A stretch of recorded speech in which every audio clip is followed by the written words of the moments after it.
Hola, nos encontramos hoy en la librería Pollux y vamos a tener una charla con uno de estos clientes que se han hecho notar por su constancia y dedicación. Pues sí, no sé si es una dedicación o un vicio a comprar libros, ¿no? Pero te presento así formalmente y entremos a la charla, ¿no? De inmediato. Nos acompaña hoy Pablo Avilés, el doctor Pablo Avilés, ¿no? Conocido entre nosotros, entre la comunidad de Pollux, como Pato. Y si me permites, te voy a decir Pato toda la entrevista. Bueno, entonces, yo quiero empezar, valga la redundancia, desde el principio. Yo no te conocía.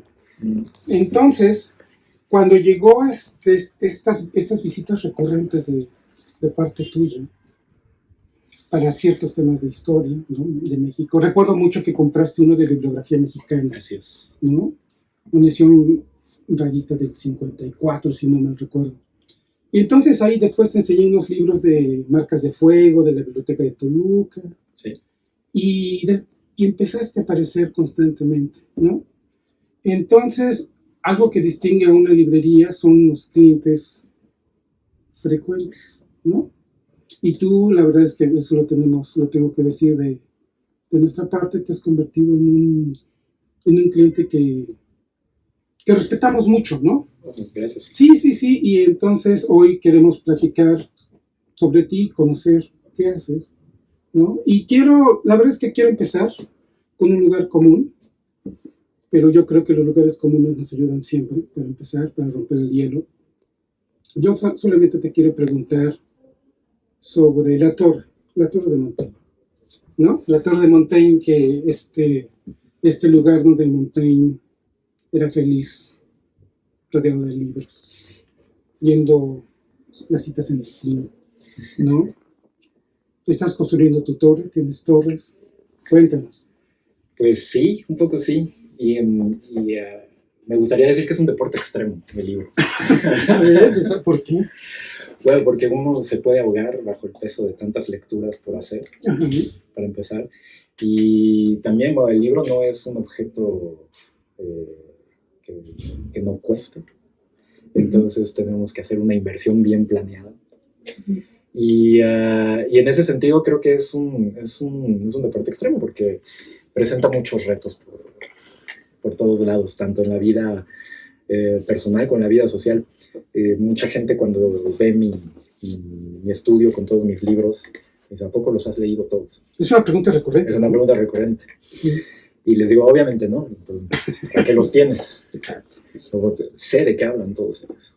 Quizás no los he leído todos, pero sé de qué hablan cada uno de ellos. No los compro simplemente porque sí, ¿no? O a veces cuando uno tiene la suerte de encontrarse libros perdidos, sin dueño y que los adopta, pues sé perfectamente de qué hablo, no los recojo porque sí. Y sí, estoy construyendo mi torre de libros, mi torre de Montaigne. Cuando me mudé a la Ciudad de México en el 2018, decidí hacer una biblioteca no solamente útil, sino también hermosa. Entonces, ¿estás construyendo una biblioteca? O sea, estás... En mi casa. Ok, sí, pero me refiero, o sea, estás consciente de cada libro que llega a tu casa. Sí. Y cada libro que recupero. Cuando volví a la casa de mis padres. Mi papá falleció y dejó ahí su biblioteca, que era una biblioteca especializada en sistemas de computación y cosas que yo no entendía. Y mucha de esa literatura ya estaba superada. Entonces escogí los libros con los que me iba a quedar. Y los de computación logré acomodarlos en una librería de viejo. Nadie los quería. Porque nadie recurre más a esos manuales, que son unos mamotretos de este tamaño. Sí. Y la mayoría estaban en inglés. Pero logré acomodarlos en una librería de viejo de Miguel Ángel de Quevedo.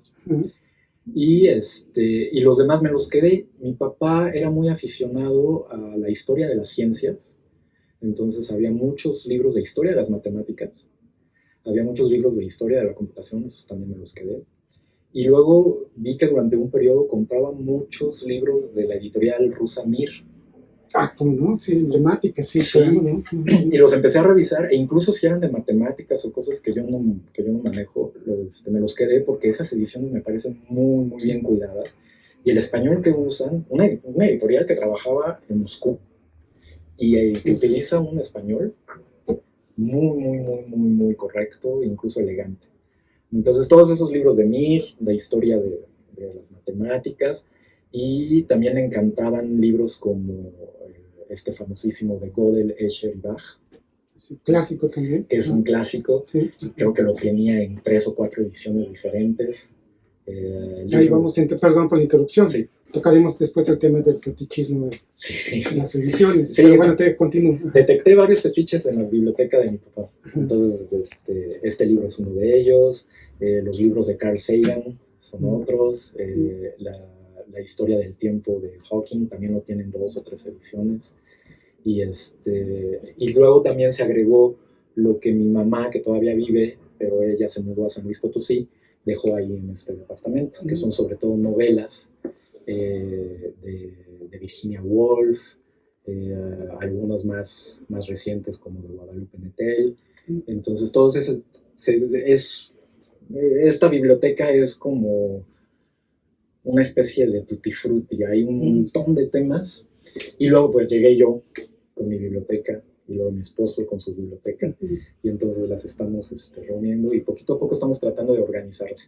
Pero sí, yo tengo mi plan, que es hacer una biblioteca útil por los diferentes temas que se incluyen y bella también.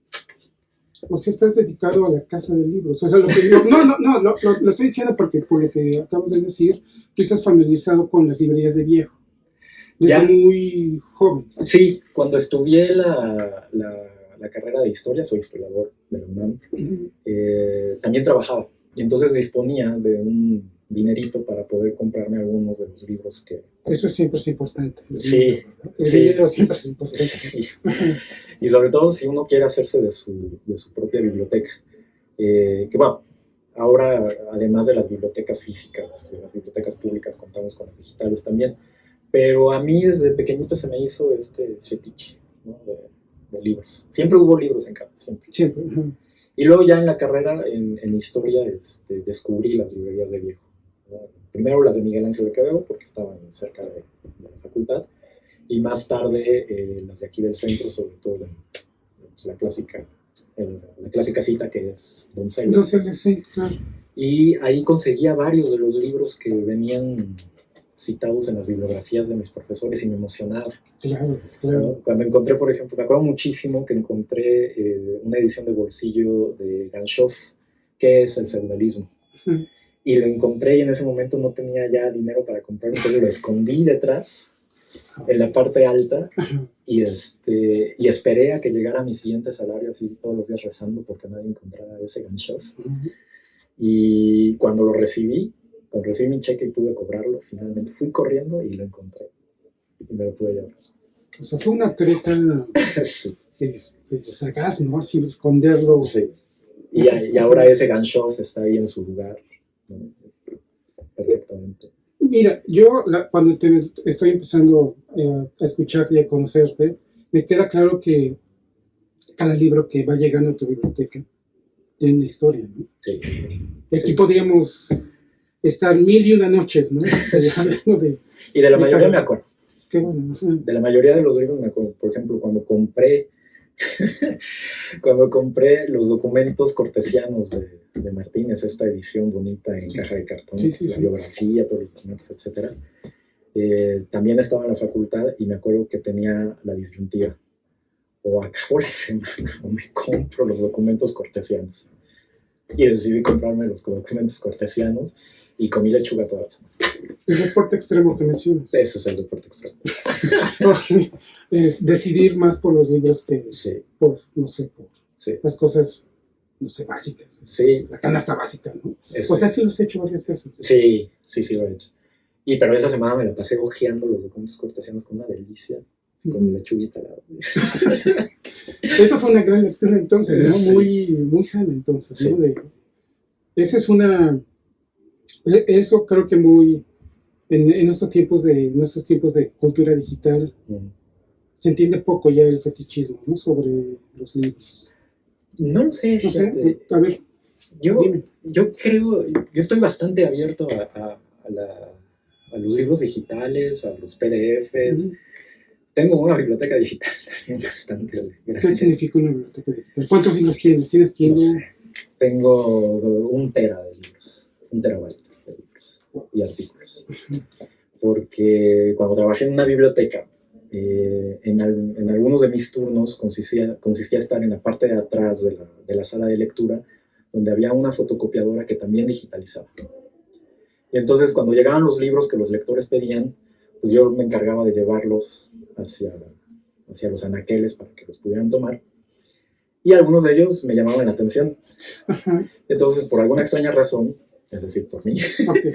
se retrasaban un par de horas porque los estaba yo escaneando.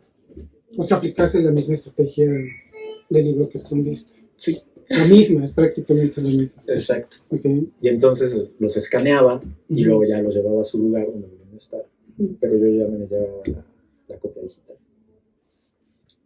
Otra muestra del deporte extremo. Otra cosa de deporte extremo. Oye, y bueno, te quiero preguntar, bueno, yo también descubrí las librerías de viejo cuando era estudiante de la facultad, y yo he notado una diferencia muy grande entre, eso ocurrió hace 20 años, ¿no? 25, 30 años, yo no quiero hacer pues sumas de los años, pero hay una diferencia muy grande, ¿no? Entre las librerías del centro, que tú conociste, y las de hoy. Sí.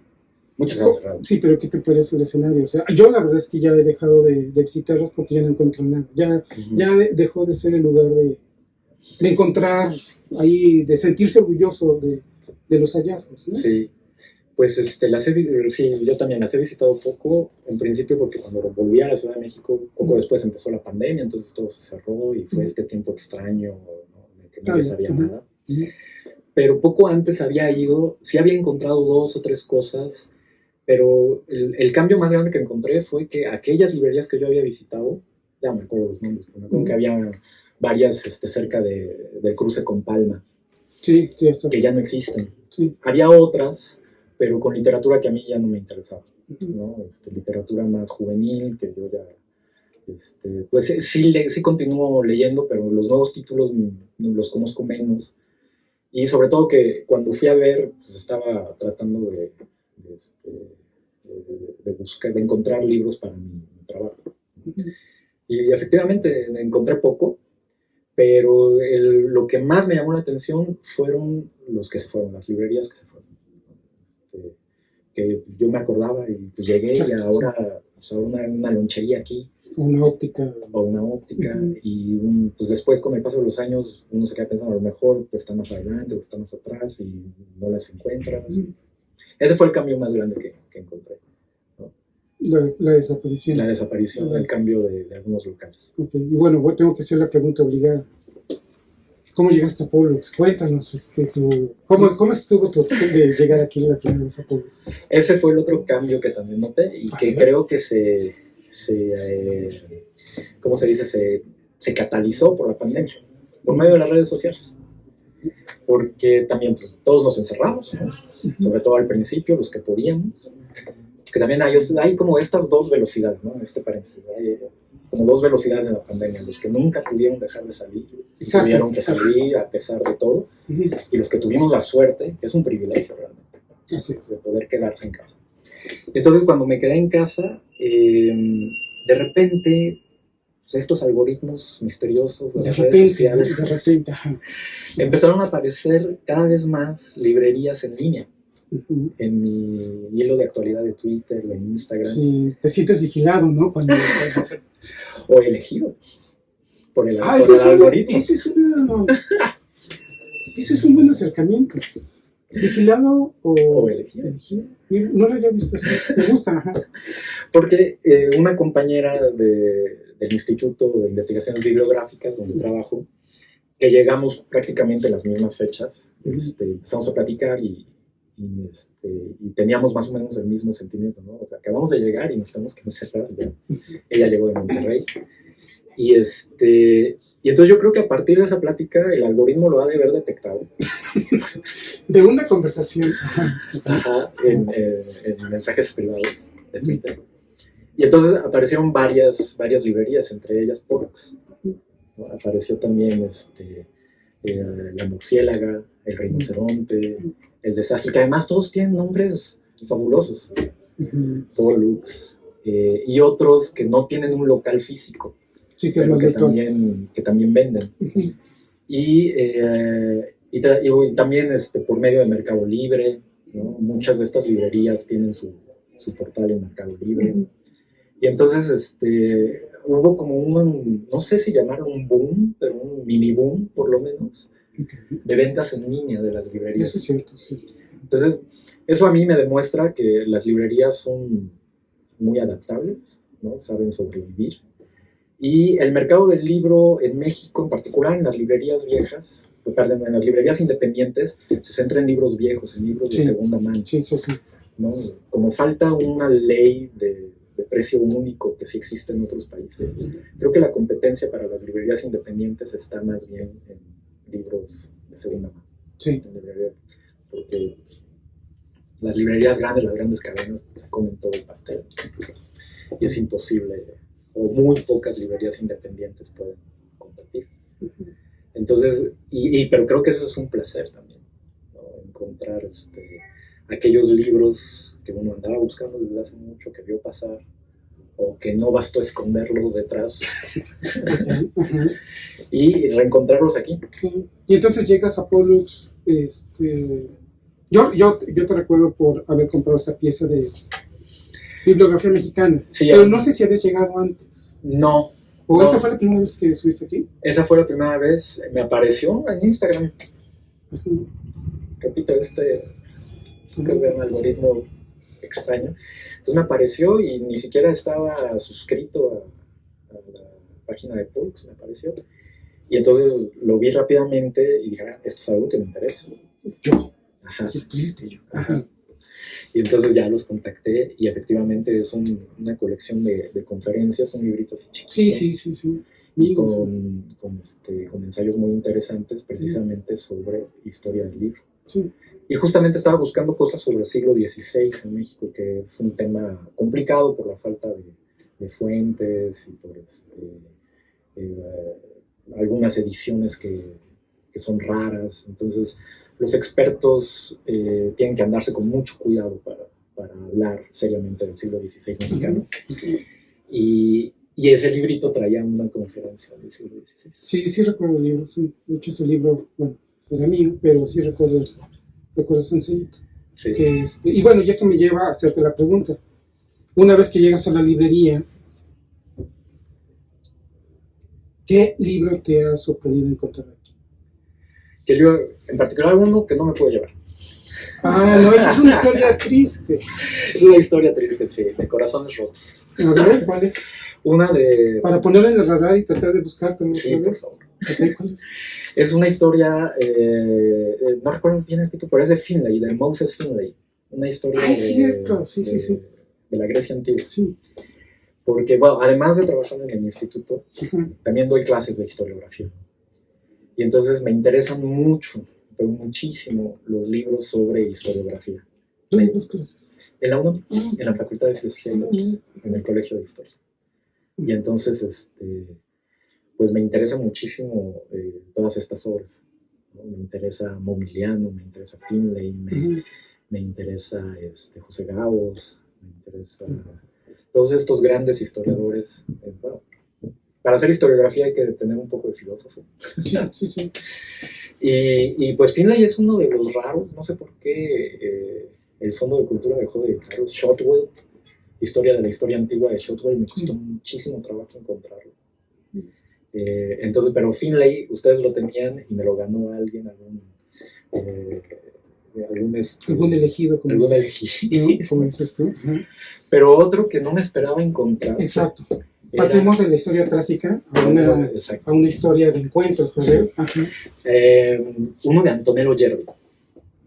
¿Qué libro es? A ver, no recuerdo. El de Historia de las Plantas en el Nuevo Mundo. Es cierto, ese libro. Sí, es cierto. Además es un... También lo dejaron de editar, también del fondo. Sí. Son de esos libros que De hecho, ahí tenemos otra copia, ¿eh? Y luego vi pasar en Instagram otra copia. Pero es otro de los libros que todo el mundo cita. Déjame ver, por ahí, déjame ver si lo tenemos hacia la mano, porque sí me gustaría que nos pudieras platicar algo de ese libro. Bueno, ahorita lo veo. Pero a ver, cuéntanos de este libro, porque es un libro bastante... Sí, concuerdo contigo, o sea, es una pena que no, ese tipo de publicaciones no vuelvan a estar en circulación, ¿no? Pues es sobre todo el autor el que me llamó la atención. O sea, cuando vi a Antonello Yerri anunciado, lo necesito. Que es uno de estos autores que han contribuido a la historia del Nuevo Mundo, de tal forma que podemos llamar sus estudios prácticamente estados de la cuestión, ¿no? O sea, en el momento que escribieron la cuestión estaba así como él la ponía, ¿no? Es uno de estos grandes historiadores, bastante menos conocido de lo que debería. Y normalmente yo lo veo citado en un montón de libros, artículos, ¿no? Es de esos autores que necesitan estar citados. Y yo creo que todos los que lo citan vieron la copia de alguna biblioteca. No he visto circular muchos ejemplares de su obra. Entonces está ese y su obra sobre la discusión entre los científicos del Nuevo Mundo y del Viejo Mundo. Ahorita se me escapa el título, pero también es un estado de la cuestión sobre las discusiones durante el siglo XVIII, sobre lo que pensaban los filósofos europeos sobre la superioridad supuesta de los europeos frente a los americanos. Entonces son sus dos grandes obras que siempre veo citadas por ahí, y afortunadamente ya las tengo. Okay. Bueno, es una bonita historia. Sí. De encuentro. Y uno de ellos lo compré aquí con ustedes. Okay. Sí, sí recuerdo, te digo, ahorita por ahí tenemos un ejemplar. Bueno, a ver si ahorita termino de encontrarlo así con la mirada.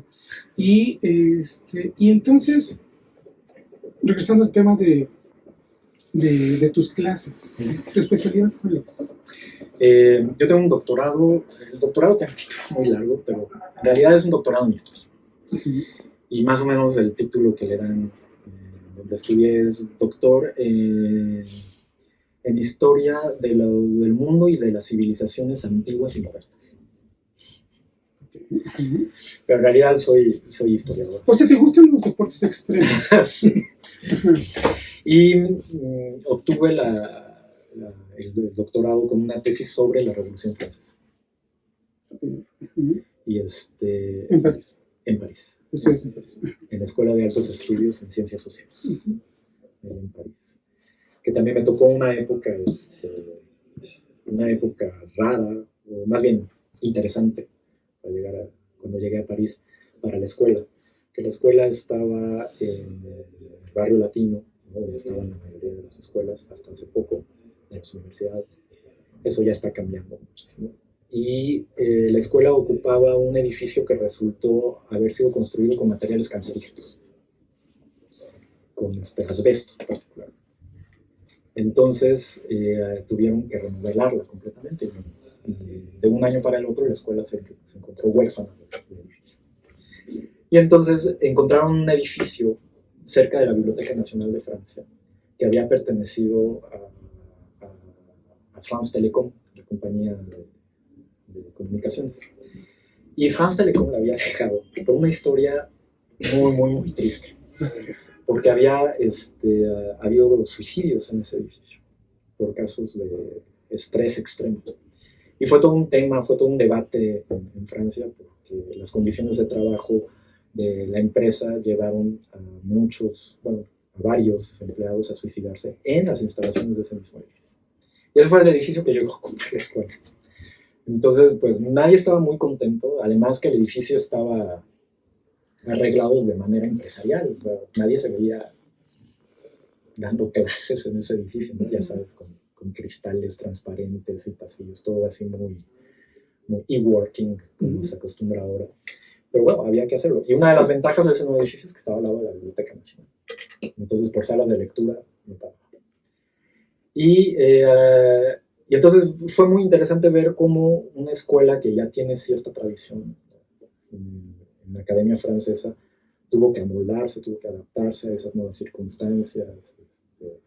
los trabajadores franceses son muy quisquillosos con las condiciones de trabajo, entonces hubo muchísimos debates, que si el transporte público, que si iba a tomar más tiempo llegar allá que en lugar del barrio latino, que si esos cristales transparentes iban a provocar una atmósfera de vigilancia.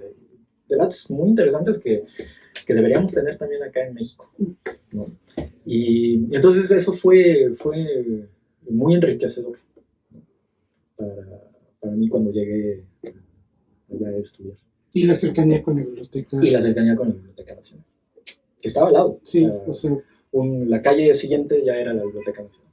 Y entonces cuando llega la Escuela de Altos Estudios a este barrio, que es el barrio número 13, antes estaba en el 6, en el sexto, se cambia del sexto al 13, la zona de la Biblioteca Nacional estaba apenas desarrollándose. Cuando acabaron de construir la Biblioteca Nacional no había nada ahí, nada. Eran las antiguas bodegas de la compañía ferrocarrilera francesa, la SNCF, en donde también otra triste historia, de donde habían partido miles de objetos y entre ellos libros de las familias judías francesas hacia Alemania. Y entonces cuando los nazis llegan a Francia y empiezan a deportar masivamente a los judíos franceses, todas las pertenencias fueron seleccionadas y categorizadas en las bodegas que se encontraban en donde ahora está construida la Biblioteca Nacional de Francia. Y entre ellas muchas bibliotecas particulares. Entonces, construir esa biblioteca ahí fue simbólico por un montón de motivos. Y entre ellos era como reivindicar, exorcizar ese horror nazi que ocurrió ahí, ¿no? Volver a juntar todas esas bibliotecas de alguna manera, ¿no? Ahí. Y tampoco había mucho transporte público, solo había una estación de metro, había un solo autobús que llegaba hasta allá. Y con el paso de los años ya hay 2 estaciones, podríamos decir 3 estaciones de metro, hay varios autobuses que pasan por ahí, hay un montón de edificios, de negocios que se construyeron, todo a partir de la Biblioteca Nacional. Todo pensado por la Biblioteca Nacional, o sea, sí, a partir de la presencia de la Biblioteca Nacional. Hay un nuevo campus de una universidad de París 7. Entonces fue también muy, muy, muy interesante ver el desarrollo de ese barrio. Es un barrio completamente nuevo. Mira, la verdad, la historia que nos acabas de compartir es fascinante, pero bueno, también me ha hecho pensar regresamos al principio, ¿no? Sobre tu biblioteca, sobre tu torre, ¿no? Y estoy pensando en la geografía que representa una biblioteca o una librería. Bueno, principalmente una librería de uso, ¿no? Y la historia que acabas de compartir refleja una geografía muy, muy compleja, ¿no? Y incluso, bueno, no sé si decirlo así, pero hasta un viaje espiritual, ¿no? Pues, decirlo un viaje espiritual. Claro. Tu biblioteca es una geografía compleja de la Ciudad de México, de todos tus viajes, es una geografía espiritual. Sí. ¿Qué es tu biblioteca? ¿Qué son los libros que te vas encontrando? Digo, ya sea aquí en Pollux o en las librerías del centro. Sí. ¿Cómo vas construyendo? ¿Cómo sientes cuando llegan estos trozos de historia? Digo, no, ya nos acabas de contar al principio la historia de los libros que tuviste que... No deshacerte, sino mover. ¿Cómo dijiste? Dejar en una librería de viejo en Miguel Ángel de Quevedo. Sí, me gusta decir que los coloqué. Sí, los colocaste, exacto. Es más puntual con las palabras. Pero, ¿qué significa coleccionar libros, comprarlos, regresando al tema de las ediciones? Porque tampoco lo quiero dejar de lado el tema del fetichismo, pero independientemente si uno tiene dinero para comprar libros o dedicar el tiempo para leerlos, ¿cuál es tu relación con los libros? ¿Es un viaje espiritual? ¿Es una geografía sentimental? No sé, permíteme esa expresión, ¿no? ¿Qué significan? Cuando te entras a una librería, ¿no? Supongo que te acuerdas de los libros que compras en Pollux o en otras librerías, pero ¿qué significa? ¿Cuál es tu relación? Pues es una relación que ha cambiado muchísimo en el tiempo. Y siempre intento marcar los libros, ¿no? Cuando me llevo los libros, llevo Sí. Porque pones la fecha y... Pongo la fecha, la ciudad y dónde los compré, ¿no? A veces me olvida, a veces no todos lo tienen, pero intento hacerlo sistemáticamente. Entonces, o si los compré por internet, vía Amazon, vía Mercado Libre, vía Twitter, etc. Entonces es una relación que ha cambiado muchísimo en el tiempo. Al principio es una relación que pasaba necesariamente por mis papás, ¿no?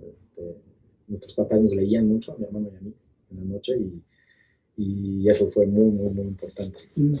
Luego fue una relación pragmática por la escuela, por la facultad.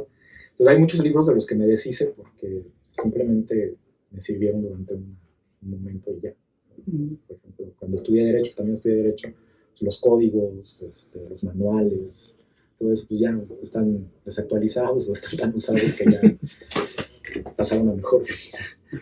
Entonces también está esa relación pragmática, pero luego también está esta relación sentimental, perfectamente sentimental. Libros que recibí de regalo, ¿no? De personas que amo, que estimo, que son importantes en mi vida. Libros que representan un momento importante en la vida.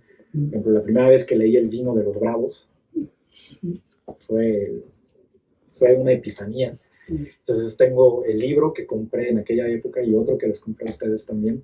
Yo tenía una edición posterior y con ustedes conseguí una primera edición. Ahí empieza el fetichismo, ¿no? Bueno, ahorita lo tocarás. Entonces ahí están los dos. Tengo, por ejemplo, una de las cosas que conservé de la biblioteca de mi niñez, que la quisieron mis papás, fueron 2 enciclopedias. Que bueno, ahorita ya tenemos todos los recursos electrónicos para sustituirlas. Es otro tema, las enciclopedias, ¿no? Pero son objetos muy hermosos. En particular, 2 enciclopedias que conservé. Las 2 españolas. Una Durban y otra Espasa-Calpe. Y la Durban, que es una verde, con unas rayitas doradas en el lomo en medio. En los anexos, en los últimos tomos, vienen unas láminas así, decorticando diferentes objetos, animales, el cuerpo humano. Entonces uno ve primero la lámina, y está el objeto completo, y pasa la lámina, y es como hacer estas rebanadas así, súper delgaditas para ver qué hay abajito, y un poco más abajo, y un poco más abajo, y es fantástico. Es un objeto que a mí me parece artístico. Entonces dije, o sea, no me voy a deshacer de esta enciclopedia. Y si solamente la voy a conservar por los anexos, me la quedo toda. Porque tengo esta manía de que las series completas, de lo que se trata, de libros, de discos, de lápices, tengo esta manía. Entonces dije, no, me quedo con la enciclopedia completa. Y la otra, la Espasa-Calpe, tiene la ilustraron a colores. Tiene 3 columnas en cada página, 3 o 4 columnas en cada página. Y entonces aparecen fotografías así pequeñitas. Por ejemplo, si está hablando de Mallorca, se me ocurre, está Mallorca, y una fotografía chiquitita de Mallorca, pero lo hicieron con tanto cuidado que se ve muy bien, ¿no? O el mapa, no sé, en aquella época todavía existían países como Bofutatsuan, o países así que ahora ya no existen. Bueno, pues aparece el mapa perfectamente impreso así chiquitito, ¿no? Entonces el cuidado de la impresión de estas enciclopedias, que bueno, a lo mejor está superado ya, pero el trabajo que le pusieron, okay. Entonces ahí están las 2 enciclopedias. Me viene una palabra inmediatamente, perdón por la interrupción, la palabra apego. Sí. O sea, tienes apego con ciertos libros, ediciones, sí. que tienen que ver lo que regresamos al tema de la construcción de una biblioteca, ¿no? Digo, regresando al principio, que estás muy consciente de la construcción de tu biblioteca, ¿no? Y hablando de cartografía, en los viajes que he tenido la oportunidad de hacer, intento traerme algún libro del lugar. Entonces, pues hay libros que son así como el resumen de ese viaje. Ya sea que lo compré allá, a donde pude viajar, o que lo compré para preparar ese viaje. Hace ya unos 10 años tuve la oportunidad de ir a Estambul, y para preparar ese viaje leí a Orhan Pamuk, el premio Nobel de literatura. Y me cayó en las manos el libro negro de Pamuk. Y fue toda una revelación porque nos quedamos justo en el barrio en donde sucede la historia. Entonces pudimos recorrer, más que con una guía de turistas, con la novela de Pamuk, pudimos recorrer ese barrio y empezar a descubrir otros autores. Entonces descubrimos a Elif Shafak, que es una pena que no está traducida al español, esta escritora, porque ella nació en Madrid, es hija de diplomáticos turcos, y nació en Madrid y habla español, pero no he encontrado traducciones de ella al español. Y también descubrí a, no sé si lo pronuncio bien, Suslin, que es una autora de novelas un poco más rosas, pero también muy interesantes porque son novelas históricas. En particular una novela que se llama El Adiós, y es una familia que era rica durante los últimos años del Imperio Turco. Entonces cuando Turquía pierde la guerra y se desmorona el imperio, pues es la historia de su salida, ¿no? También descubrí pues me parece que es el Carlos Fuentes de Turquía, Tanpınar, que hace unas novelas en particular tiene una que se llama El Ministerio de los Relojes Atrasados, que es una cosa preciosa. Parece realismo mágico, pero no sabía decir si él es, porque pues es de principios del siglo XX, y es un autor que leyó mucho Pamuk. Entonces Tanpınar es otro autor que hay que leer. Ya empieza a ser traducido, hay una o dos novelas traducidas al español de él, y es un autor, Tanpınar. La verdad, a mí me sorprende mucho cómo hemos pasado de bibliografía mexicana del siglo XVI a narrativa turca del siglo narrativa, sí, 2021, pero me llama mucho la atención lo que significa prepararte para un viaje. Sí. O sea, Yo me preparo. Pero te preparas de otra manera, o sea, es decir, no compras una guía, o sea, no es... También. Sí, pero tú te preparas... Pero literariamente hablando, ¿no? También. Hay unas guías muy bonitas, y eso es mi lado francófilo. Porque, bueno, 15 años en Francia no pasan en balde. Entonces nos marcaron bastante esos años, a mi esposo y a mí. Y allá en Francia publican un montón de guías, como en todo el mundo, ¿no? Pero hay una en particular que se llama, no sé cómo, en francés se llama Le Routard. Sería como el mochilero. Y la gran diferencia de esas guías respecto a otras como Lonely Planet o Michelin, todas esas, es que no hay imágenes, no hay fotos, ahí no te dicen, ve a ver foto, no, puro texto y mapas chiquitos, planos de ciudades, y puro texto. Y entonces ahí se da cuenta uno de cómo se relacionan los diferentes países con su turismo. Los alemanes tienen otra, también muy parecida pero no me acuerdo cómo se llama, no hablo alemán. Y entonces hay que leer, ¿verdad? Si prefieres la guía del Routard, hay que leer, no hay otra.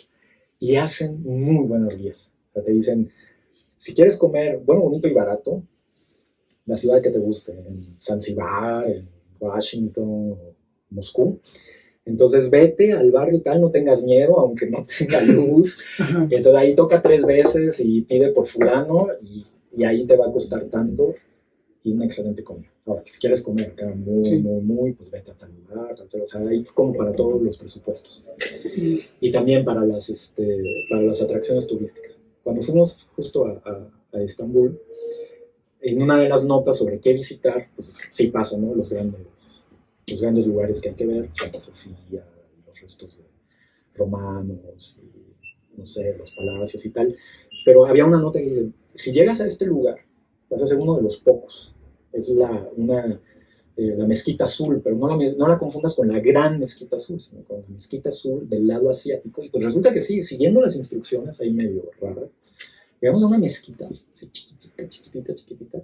Sería como el equivalente de una parroquia de pueblo, o sí, una parroquia de pueblo, donde había que tocar pedir que fueran a buscar al imán, que el imán llegara con un inglés así muy aproximativo, preguntando con una sonrisota, porque decía, extranjeros quieren ver la mezquita, y con una llave de este tamaño, abrir una puertecita así de alto, para entrar a una mezquita que por dentro es completamente azul.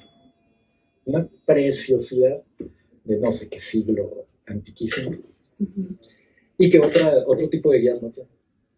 Entonces, también nos preparamos por medio de guías. Pero no cualquier guía, o sea... Preferimos la ruta. Sí, no, digo, en el sentido, lo acabas de decir muy bien, ¿no? Están estas guías...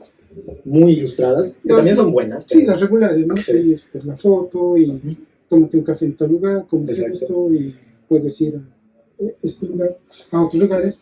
Pero la relación esto de la lectura con el mapa, ¿no? Sí. Que también es otro tema, digo, me queda claro que podríamos hablar largo entendido de un montón de cosas, ¿no? Pero, digo, me hiciste pensar en el GPS. ¿Qué significa el GPS? ¿Qué significan los mapas en una cultura del GPS, ¿no? Sí. Digo, son los mapas modernos, pero la cartografía parece ya un arte olvidado, ¿no? Sí, no me acuerdo quién, por ahí un autor que dice, y con mucha razón, que cada avance tecnológico implica la pérdida de cierto conocimiento. Entonces, por ejemplo, cuando inventamos estos relojes de pulsera, perdimos el conocimiento de reconocer la posición del sol y las estrellas para ubicarnos en el tiempo, porque ya lo tenemos aquí. Y con las nuevas tecnologías, pues sí está la inmediatez, pero ya no tenemos la cercanía. Entonces, WhatsApp. Entonces, a mí me parece genial que hagan este tipo de conversaciones, porque más allá de la compra vía Instagram, vía Twitter, pues esta cercanía también es necesaria. No, y además, las conversaciones que tenemos, bueno, tú lo sabes, las dimensiones de la librería permiten tener una comunicación con el cliente, ¿no? Sí. Bueno, obviamente hay personas que entran y ya vengo por el último, ¿no? Pero, por ejemplo, contigo ha sido una comunicación desde el principio como muy inmediata de ver qué tienen, sí. por qué tienen este libro, ¿no? Siempre ha sido así eres un cliente muy curioso, ¿no? Y preguntas por esto y por aquello, y por eso sabemos los temas que te están interesando. Pero, bueno, digo, nada más para terminar, creo que tu experiencia, no sé si nos puedes compartir tu opinión, tu experiencia en esta librería. ¿Cómo defines o qué pensarías de Pueblos? En ese momento, ¿qué piensas de Pueblos? Yo creo que es una... No nos tienes que aventar flores. No, estamos en una charla de amigos, ¿no? No, yo estoy encantado con la librería, pero creo que es una librería más grande de lo que parece. El tamaño es engañoso. Qué bonita está bonito. Es como estas casas de realismo mágico que por fuera son pequeñitas y uno las abre y se encuentra en realidad una mansión hecha por Escher,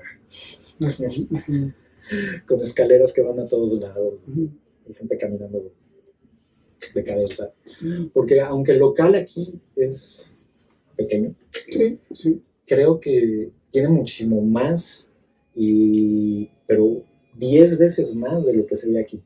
Entonces estoy seguro que hay un montón de tesoros escondidos, y ahora que hace rato, antes de que empezáramos, me contaban que es en realidad el producto de varias bibliotecas. Sí, prácticamente 2 bibliotecas.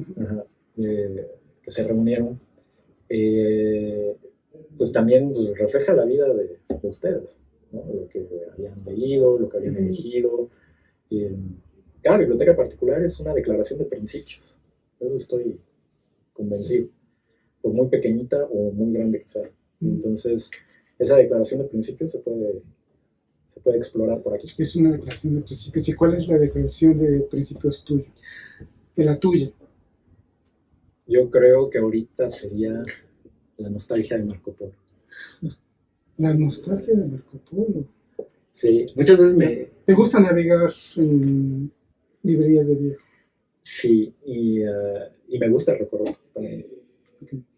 Sí, cuando la primera vez que leía Marco Polo y terminé el libro y me traté de imaginar qué era lo que sentía Marco Polo después de haber vuelto de China tras tanto tiempo, de ahí en la cárcel, ¿no? dictándole a Rustichelli sus recuerdos. Y que era lo que sentía añoranza por China seguramente. Y yo creo que cuando regresó a Venecia la primera vez y después cuando lo liberaron y vuelve a Venecia otra vez, se ha de haber sentido desplazado, ¿no? Extraño. Y entonces supongo que tenía una biblioteca o una colección de documentos y seguramente tenía un montón de objetos de China. Y seguramente los veía y veía Venecia y veía a sus conciudadanos venecianos y seguramente sentía ese desfase, ¿no? Entre lo que él vivió en China y lo que estaba viviendo en Venecia.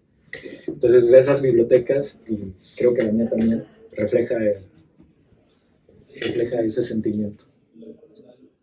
Acabas de decir algo que, bueno, este es un tema infinito, como todo, como la biblioteca imaginada por Borges, ¿no?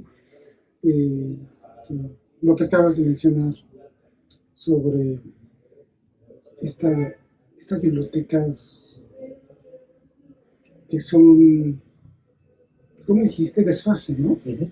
El desfase entre el mundo actual y el mundo pasado. Uh-huh. Podríamos hablar largo y tendido sobre todo este tema, pero digo, no quiero pensar en la nostalgia, porque cuando uno entra a una librería de viejo, pues se roba, no sé, anda siempre tocando objetos del pasado, ¿no? Los textos del pasado que se van a incorporar a un proyecto como el tuyo, ¿no? Supongo, no sé si tienes una ceremonia para poner los libros de compras, no sé, digo, es esta manera de poner la fecha, sí, que a muchos les daría espanto, ¿no? De cómo le pones la fecha al libro, cómo, o no entremos al tema de los subrayados y marcas, nada de eso es otra historia, pero entonces una biblioteca que se va recogiendo como la tuya a lo largo de tus viajes es un mapa de la nostalgia, o ¿cómo te sientes ahí? Sí, es un mapa de esa nostalgia que siento por ciertos lugares. En cada uno de esos lugares pasó, o vi, o escuché algo que se me quedó, ¿no? Entonces, obviamente no recuerdo todo, pero sí hay cosas que llevo, ¿no? de cada uno de estos lugares. Entonces, como te digo, tengo esta costumbre de comprar algún libro sobre ese lugar o en ese lugar. Entonces, pues sí, definitivamente lo marcan. Y antes de que empezara a hacer eso, cuando era más joven, cuando en realidad era la biblioteca de mis padres, pues ese corpus de libros que reunieron mis papás, pues también es una marca, un lugar de memoria, como dirían los historiadores franceses. Es un lugar de memoria, es un objeto de memoria. Entonces, los libros que dejó mi mamá, los libros que dejó mi papá, pues marcan ese periodo. Y por supuesto también los libros que trajo mi esposo, ¿no? Que también están, o que compramos juntos. Hay, por ejemplo, unos libros que compramos él y yo, que son unos cómics. No sé si lo sabían, pero Francia es el segundo país más consumidor de cómics después de Japón. Sí. Incluso ellos tienen lo que podríamos llamar el Premio Nobel de Literatura cómic, que es no sé cómo traducirlo, la Fiera de Oro, el FOF de Oro. Y en alguna ocasión le dieron este premio a un autor quebequense, Guy Delisle se llama, que se convirtió en referencia porque publicó, no le dieron el premio por ese libro, pero antes había publicado un libro sobre Pyongyang, en Corea del Norte, antes de que Corea del Norte permitiera el uso de celulares por parte de los turistas. Ahora ya lo permiten, pero antes no. Entonces él fue a trabajar allá 3 meses, porque resulta que hay maquiladoras de dibujos animados en Corea del Norte. Y entonces contratan a coreanos, no coreanos, para hacer dibujos, y después los dibujos se los llevan a Corea, a Japón, para publicar los videos. Guy Delisle trabajó en uno de estos estudios. Como no podía tomar fotografías, se puso a escribir. dibujos de su cotidiano en Corea del Norte, y publicó un librito que se convirtió en una especie de guía no oficial para aquellos que tuvieran el dinero para visitar Pyongyang, porque es carísimo. Sí. Y entonces también publicó un libro parecido, pero de Myanmar, de Jerusalén, que su esposa trabaja para Médicos Sin Fronteras. Entonces fue a Myanmar, a Jerusalén. Antes había estado en Shenzhen, en China. Y luego acaba de publicar más recientemente una ilustración. Sí, es la ilustración del relato de un reportero que fue secuestrado por extremistas islámicos en el Cáucaso. Y lleva el título, el librito, bueno, la novela ilustrada lleva el título que me parece terrible en el sentido de impactante, de huir, simplemente huir. Y es un, ¿cómo se dice? Un cómic, ¿no? Por ejemplo, esos libros los compré con mi esposo y representan una parte muy importante de aquella estancia en París, cuando descubrimos aquí Delhi. Increíble, increíble, es increíble. Bueno, ya sabrás que nos vamos a cambiar. Sí. Nos vamos aquí al segundo piso, vamos a tener un lugar más amplio. Pero yo me estoy quedando con ganas de una segunda, incluso tercera parte de una conversación contigo, porque el tema es vasto, ¿no? No, es vasto. Y digo nada más para cerrar con el ataque de nostalgia. Yo espero que en tus próximas visitas a Pollux sigas juntando Claro que esta sí. geografía, este mapa sentimental, ¿no? Claro que sí. Esperemos poder contribuir un poco a tu biblioteca. Uy, lo han hecho ya mucho, ¿Sí? mucho. Ahorita me estaba acordando de otro libro que compré aquí, unos estudios del Renacimiento, Ay, sí. que mis alumnos van a tener que leer Ok. próximamente. Y nos los mandas también para que Claro que sí. nos Les voy a visites. decir dónde lo conseguí. Muy bien. Bueno, ha sido un gusto platicar contigo. El gusto es mío. Y Dios mío, que en lo personal te puedo decir que es todo un honor conocerte y tener esta charla contigo. Muchas gracias. El honor es mío y seguiré visitándolo mientras tenga vida. Muy bien. Gracias por venir. Gracias a ustedes. What do you say? Is this unwise to think my fears were not repressed?